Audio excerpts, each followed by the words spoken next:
19년도 벌써 6일이 지났습니다. 어떻게 잘 살고들 계시죠? 잘 살고 계시리라고 믿습니다. 며칠 전에 한 성도와 상담을 했습니다.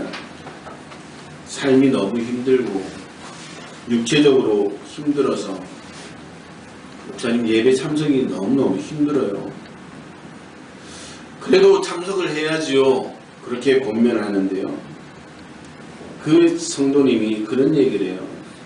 그렇게 힘들어서 기도를 하면 자신의 기도가 잘 응답되지 않는 것 같다는 거예요. 그래서 내가 하나님을 정말 하나님이 나를 기억하고 있는가? 라는 그런 생각이 들면서 믿음의 회의를 느낀다. 목사로서 참 안타까움을 느꼈습니다. 내가 좀 더 기도해야 될 텐데. 그분이 또 그런 얘기를 합니다. 그런데요, 목사님을 보면 또 달라요. 목사님은 기도하는 것마다 응답되어지는 것 같고요.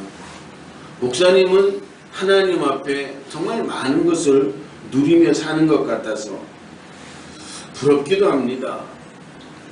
그런 이야기를 들으면서 제가 어떤 말로 이분을 위로하고 권면을 해야 될까 고민을 했습니다. 여러분들도 그렇습니까? 하나님이 목사의 기도만 응답해 주시고 목사의 삶에만 관심이 있을까요? 아마 천국에 아직 목사가 안 와서 그럴지도 모릅니다. 그런데요, 주님은 뭐라고 말씀하십니까? 모든 믿는 자에게 동일하게 역사해 주시는 줄로 믿으시길 바랍니다. 그게 주님의 마음이고 주님의 뜻이라는 거예요.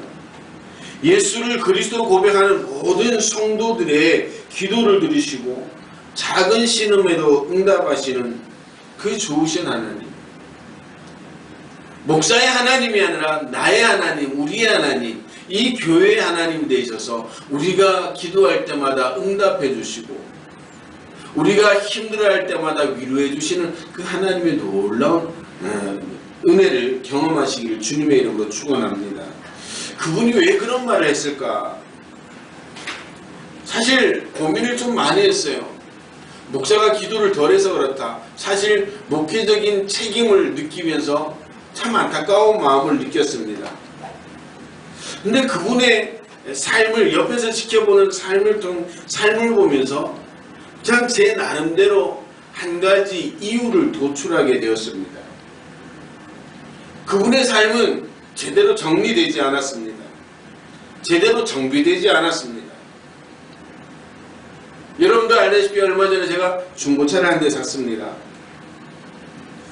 그리고 제가 늘 다녔던 정비공장 사장님께 차를 보여주면서 차는 잘 구했습니다. 그 말씀을 하시면서 그런 말씀을 하시네요. 목사님, 이제부터가 중요합니다. 이 차 관리를 잘 하셔서 타시면 오래 타실 거예요.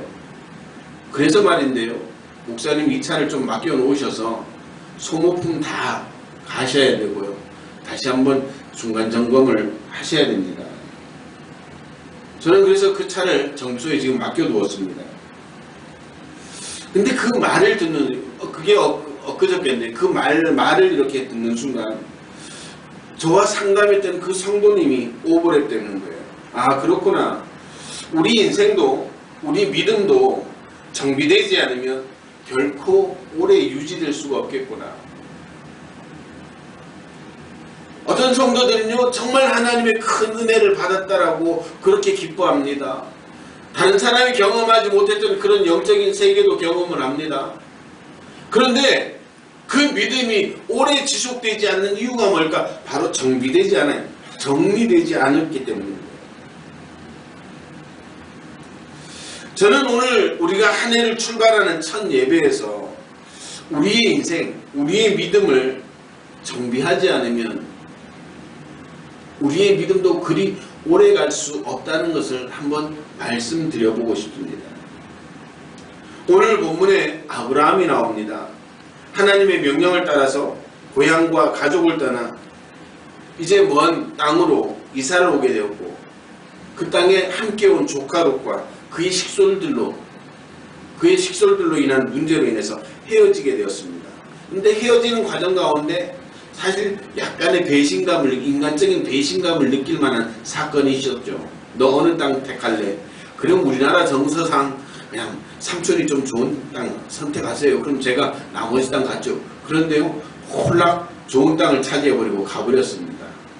아브라함이 인간적인 실망감도 있었으리라고 저는 생각을 합니다.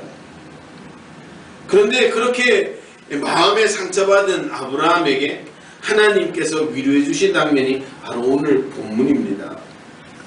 본문에 하나님은 아브라함을 위로하시면서 너는 눈을 들어 너 있는 곳에서 북쪽과 남쪽, 동쪽과 서쪽을 바라봐라.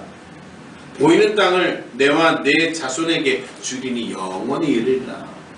하나님께서 위로의 말씀을 주셨습니다.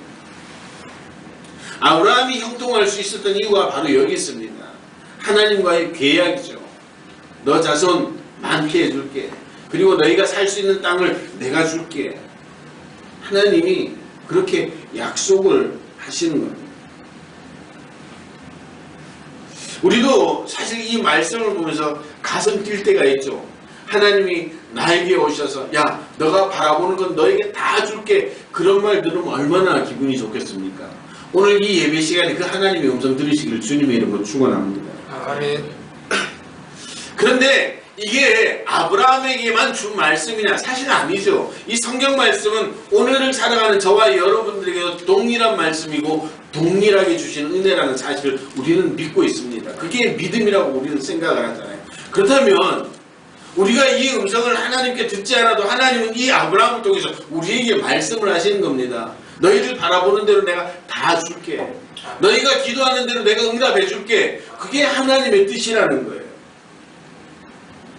여러분들 인간의 생사화복을 주관하시는 분이 하나님이십니다. 우리가 정말 이 2019년 한 해를 복되게 살려면 하나님 앞에 우리의 인생을 정비하고 그 뜻대로 살 수가 있어야죠. 하나님이 오늘 나에게 원하시는 것이 무엇인지, 내가 어떤 삶을 살아가기를 원하시는지 알고 우리가 그렇게 하나님께서 원하시는 삶으로, 원하시는 믿음으로 정비할 때 오늘 아브라함에게 주셨던 말씀처럼 내가 이 모든 것을 너희에게 줄게 라고 했던 이 말씀이, 너희가 보는 대로 다 이루어진다라고 하는 이 말씀이 저와 여러분들에게도 동일하게 주어진 줄로 믿으시길 바랍니다. 그럼 우리가 어떻게 우리 스스로를 정비해야 될까? 여러분들 가장 먼저요, 마음을 정비할 수 있어야 됩니다. 하나님은 우리의 생각을 통해서 역사하십니다. 이 때문에 아무리 부유한 환경을 확보한 사람이라고 할지라도 마음의 생각이 부실하면요, 하나님의 역사를 체험할 수가 없습니다. 성경 말씀은 분명히 말씀하시죠. 잠언 4장에 보니까 무릇 지킬 만한 것은 더욱 내 마음을 지키라. 생명의 근원이 이에서 남이니라. 우리의 마음과 생각을 통해서 하나님은 하나님의 일을 만들어가고 역사를 만들어 가신다는 겁니다. 에베소서 3장 20절에도 말씀하십니다. 우리 가운데서 역사하시는 능력대로 우리의 온갖 구하는 것이나 생각하는 것에 더 넘치도록 능하실 이에게 라고 그렇게 말씀하고 있습니다. 오늘 본문 이후에 아브라함의 삶을 살펴보면요, 조카와 안타까운 이별은 있었지만 여전히 하나님을 향한 마음은 아브라함은 지켰다는 겁니다. 인간적인 배신감도 있을 수도 있었고요. 왜 하나님이 내가 좋은 쪽을 택할 수 없도록 그렇게 하셨을까? 그런 원망도 있을 수도 있었겠지만요. 오늘 아브라함은요, 하나님을 향한 마음과 믿음을 지켰다는 것을 우리가 성경을 통해서 볼 수가 있습니다. 그렇게 마음과 생각을 정비하고 지킨 아브라함에게 하나님은 함께 하셨고 그를 믿음의 조상으로 세워주셨음을 우리는 성경을 통해 알 수가 있습니다. 오늘 우리는 생각을 어떻게 조정을 해야 될까? 우리 마음을 어떻게 정비를 해야 될까? 가장 먼저 믿음의 마음을 가져야죠. 내가 어떤 상황 가운데서도 하나님은 나와 함께 하신다. 임마누엘의 하나님의 그 신앙을 고백할 수 있어야 됩니다. 그리고 그 하나님과 함께함으로 나는 내 인생은 정말 긍정적인 삶을 살 수 있다라고 하는 그 고백이 있어야 되는 겁니다. 여러분들, 사람들은요, 가만히 보면 긍정적인 생각보다 부정적인 생각을 더 많이 합니다. 왜 그렇습니까? 아담과 하와의 후손이기 때문입니다. 아담과 하와의 후손인 저와 여러분들의 생각은 죄로 인해서 부패해버렸습니다. 이 때문에 사람들은 빛에 대한 생각보다는 어둠에 대한 생각, 질서에 대한 생각보다는 무질서에 대한 생각, 아름다움보다 추함에 대한, 부유한 것보다 가난한 것에 대해 자꾸 부정적으로 생각하게 된다고 하는 것이죠. 여러분들, 이런 부정적인 생각을 가지고 하나님의 복을 받을 수가 없죠. 하나님은 부정적인 분이 아니시기 때문입니다. 하나님은 어둠에서 빛을 만드셨고요, 혼돈과 무질서에서 질서를 부여하셨고요, 추함에서 아름다운 자연을 만드셨고, 여러분들, 미움과 원망, 그런 절벽 같은 그 관계 속에 하나님은 사랑을 베풀어 주신 분입니다. 오늘 그렇게 하나님으로부터 은혜 받은 저와 여러분들이 살아야 될 방법이 바로 그겁니다. 그 찬양 중에 주여 나를 평화의 도구로 써주소서, 여러분들 잘 아시리라 믿습니다. 오늘 우리가 그런 삶을 살 때, 우리의 삶을 정비할 때 우리의 삶에 빛이 있고 우리의 삶에 능력이 나타나게 되는 줄로 믿으시길 바랍니다. 저는 2019년 안에 그런 삶을 살기를 소원합니다. 우리가 하는 말마다 긍정적인 언어가 나오고, 할 수 있습니다, 해봅시다, 정말 우리가 최선을 다하면 하나님이 도와주십니다, 이런 믿음의 언어들, 긍정적인 언어들을 사용하는 그런 귀한 한 해가 되어지기를 주님의 이름으로 축원합니다.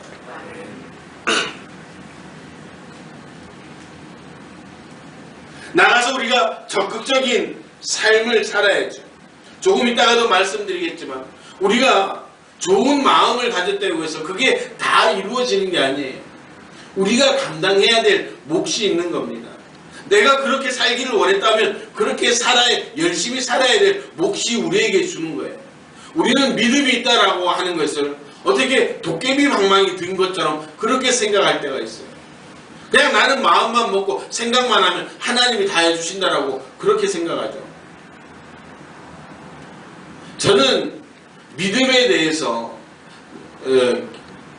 말하라고 한다면 플러스 알파라고 생각을 합니다. 내가 할 수 있는 최선의 노력 후에 그 플러스 알파, 하나님의 은혜를 구하는 겁니다. 그런데 우리는 나의 최선은 다 빼어놓는 거죠. 그리고 하나님이 다 해주기를 기대하는 겁니다. 적극적인 생각을 가지고 안 된다, 그것도 믿음의 고백입니다. 그런데 우리는 안 된다고 하는데도 되는 삶을 사는 것은요, 하나님의 전적인 은혜입니다.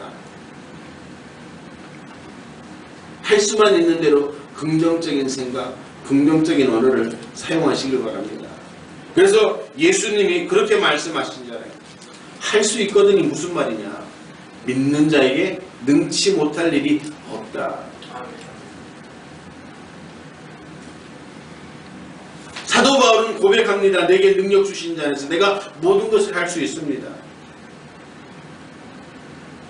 하나님께서는 하나님의 약속에 대해 적극적인 생각을 갖는 성도들을 택해 주시고 그들 복된 인생으로 변화시켜 주시는 줄로 믿으시길 바랍니다. 오늘 아브라함이 실망하고 좌절할 수 있는 그런 충분한 상황이었지만 마음을 다시금 정하고 주님 앞으로 돌릴 때 그 인생은 변화되었다는 사실을 기억하시길 바랍니다. 2019년 한 해가 저와 여러분들이 그렇게 하나님 앞에 인정받는 우리의 생각을, 우리의 마음을 정비할 수 있는 그런 귀한 한 해가 되어서 주님과 동행하며 주님께서 베풀어 주시는 그 놀라운 은혜의 주인공들 되시기를 주님의 이름으로 축원합니다. 두 번째는 우리의 꿈을 정비해야 됩니다. 꿈은 우리를 복된 세계로 이끌어 주죠. 사람들이 흔히 생각합니다. 내가 꿈을 꾸면 그 꿈이 이루어질 것이다. 그래서 어릴 적에 너 뭐 될래? 요즘은 연예인이 1위라고 하대요. 저희 때만 해도 대통령이었습니다. 조금 더 크면요, 아 대통령은 힘들겠구나, 장군쯤 한번 되어볼까? 그러다 이제 초등학교 들어가고 중학교 들어가면 아 대통령 장군 아무나 하는 게 아니구나, 자꾸 떨어집니다. 대통령 할게요. 그러면 대통령이 될 줄 알았어요. 근데 살아보니까 아니거든요. 장군 해보죠. 살아보니까 장군 되는 게 쉬운 게 아니에요. 그러니까 자꾸 꿈이 축소되는 겁니다. 여러분들, 이 꿈이 사람을 이끄는 게 아닙니다. 하나님께서 인간에게 역사하실 때 꿈을 통해 역사하시죠. 성령님께서 나에게 꿈을 주시는 분입니다.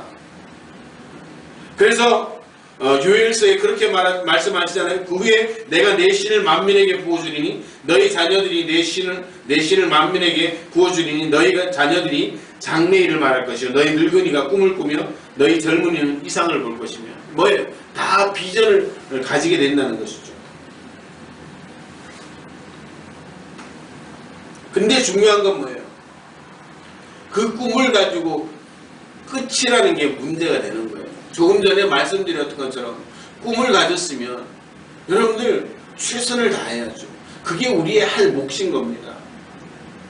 제가 학생부 지도를 하면서 그런 얘기를 가끔 합니다. 서울대 갈 꿈을 꿔라. 아이들이 웃어요. 스카이대 아무나 가나요? 그래도 꿈꾸라고 이야기를 합니다. 그 꿈꾸라는 이야기 가운데 뭐예요? 그리고 열심히 노력하라는 거예요. 그러면 스카이 가지는 못해도 인서울을 할 수 있다. 제가 그렇게 이야기를 합니다. 이 말은 뭐예요? 하나님은 우리에게 꿈을 주십니다. 성령님을 부어주시고 우리에게 꿈을 주시죠. 근데 중요한 건 뭐예요? 그 꿈을 받고 그냥 이루어지겠지 막연함을 가지고 살아간다는 거예요. 제가 언젠가 한번 이 말씀을 드렸어요. 제가 신학교 입학할 때 교수님들 앞에 그걸 뭐예요? 아니야, 교수님들이랑 저기 입학 이제 일단 그걸 단어가 이래 생각이 있어. 응? 심사를 받게 되죠. 그리고 이제 저희 들어갈 때 저도 수능 세대예요. 수능 점수 뭐 이거 다 서류를 가지고 들어갑니다. 우리 학교에 노 교수님이 좀 유명한 분이 계셨어요. 그분이 제 옆에 있는 친구에게 물어서 자네는 신학교 왜 왔는가? 그러니까 그 친구가 그래요. 하나님이 가라고 꿈을 주셨다는 거예요. 하나님이 꿈에 나타나셔서 저보고 신학교를 가라고 했습니다. 근데 그 교수님이 그 친구의 수능 점수표를 들고 그 얼굴에 던지면서 그래요. 하나님이 가라고 한 사람 점수가 이것밖에 안 되는가 하고 탁 던지는 거예요. 몇 점 나온지는 못 봤습니다. 저는 그 친구의 말은 신뢰를 합니다. 아마 하나님이 감동을 주셨으니까 신학교 오려고 생각을 했겠죠. 근데 중요한 건 뭐예요? 신학교를 가야겠다고 생각했다면 이제 열심히 노력하고 공부를 했었어야 했는데 하나님이 가라고 하는 그 감동만 받고는 그냥 온 거예요. 공부도 안 하고 수능을 쳐보니까 수능 점수가 형편없이 나와요. 그런데 생각보다요, 믿음의 사람들 중에 이런 분들이 꽤 된다는 게 문제예요. 감동을 주시거든요. 은혜를 주시거든요. 중요한 건 뭐예요? 그 감동을 받고 그 꿈을 받았다면 이제 우리가 거기에 우리의 삶을 올인해야죠. 그런데 그렇지 않아요.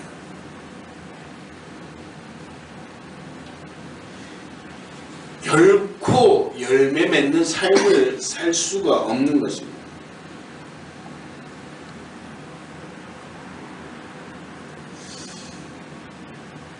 여러분들,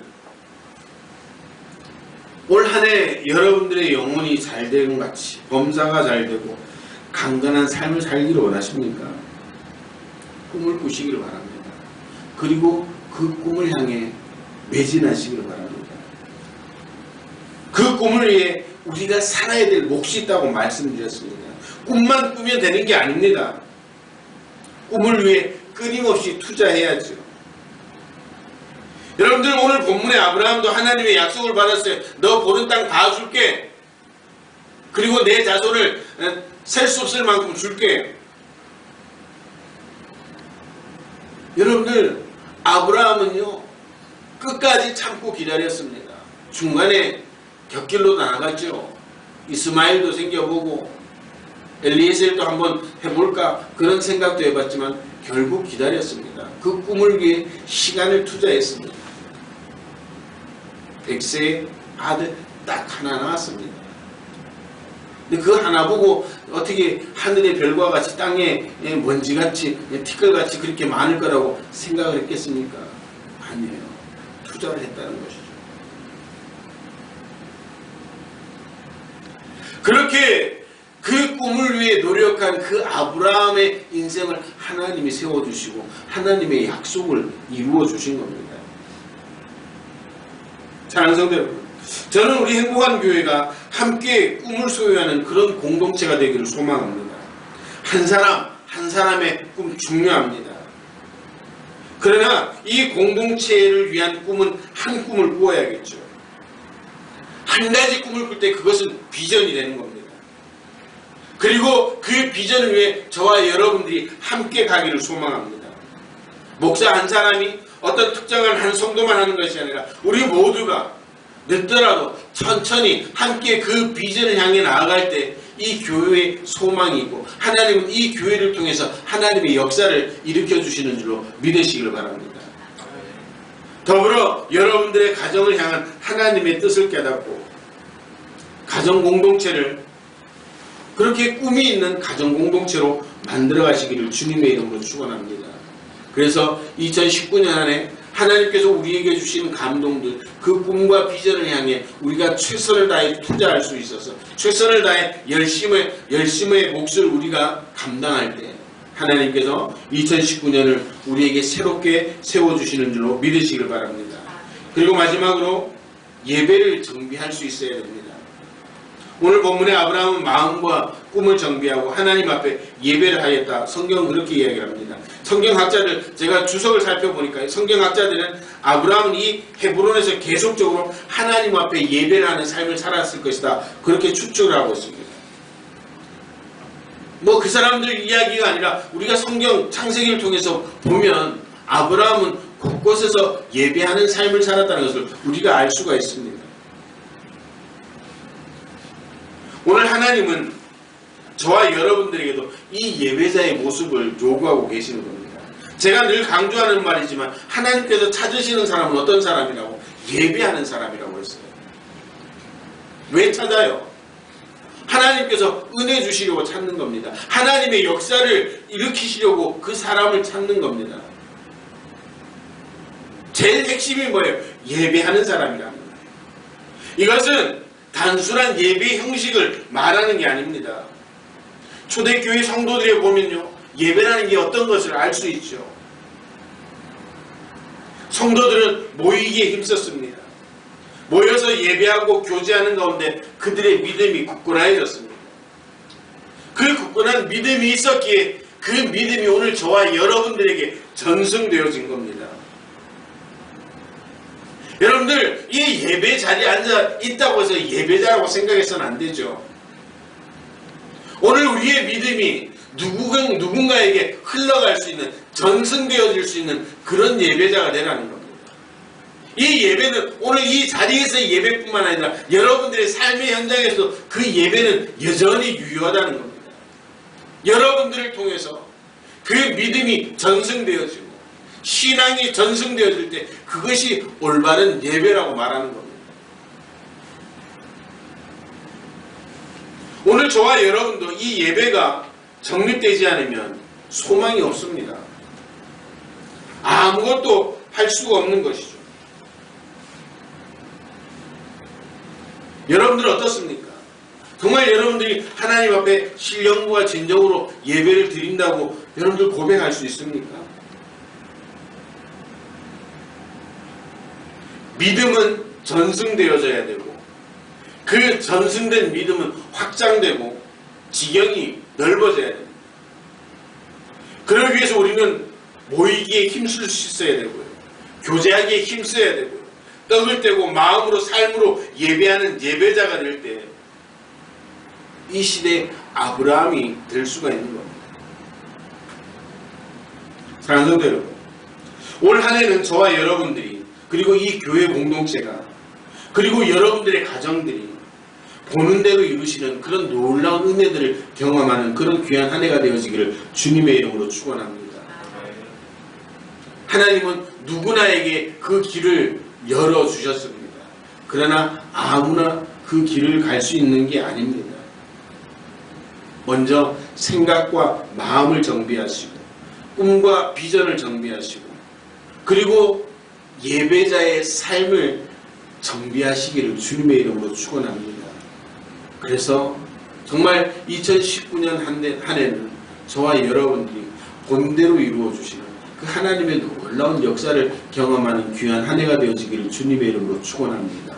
아브라함에게 약속하셨던 이 놀라운 복된 말씀들이 우리의 삶의 현장에 또 우리의 가정 가운데 이 교회 가운데 그대로 이루어 주셔서 이 시대의 아브라함, 이 시대의 믿음의 조상들이 되어 저와 여러분들의 믿음을, 이 교회의 믿음을, 여러분들의 가정의 믿음을 여러분들의 삶의 자리마다 전승시킬 수 있는, 흘러 넘치게 할 수 있는 그런 귀한 은혜가 있고 2019년 한 해는 정말 다른 해와 다른 그런 귀한 한 해가 되어셔서 여러분들의 가정마다 좋은 소식이 들려오고 우리 행복한 교회에도 성장과 부흥의 소식이 들려지기를 주님의 이름으로 축원합니다. 이 한 해 하나님의 부흥을 경험하셔서 정말 그 부흥을 경험한 그 힘이 여러분들의 신앙을 지탱하고 이끌어가는 그런 복된 역사가 있게 되기를 주님의 이름으로 축원합니다. 우리 사랑하는 공동체에 그런 간증들이 넘쳐나는 복된 은혜가 임하게 되기를 주님의 이름으로 축원합니다. 기도하시겠습니다.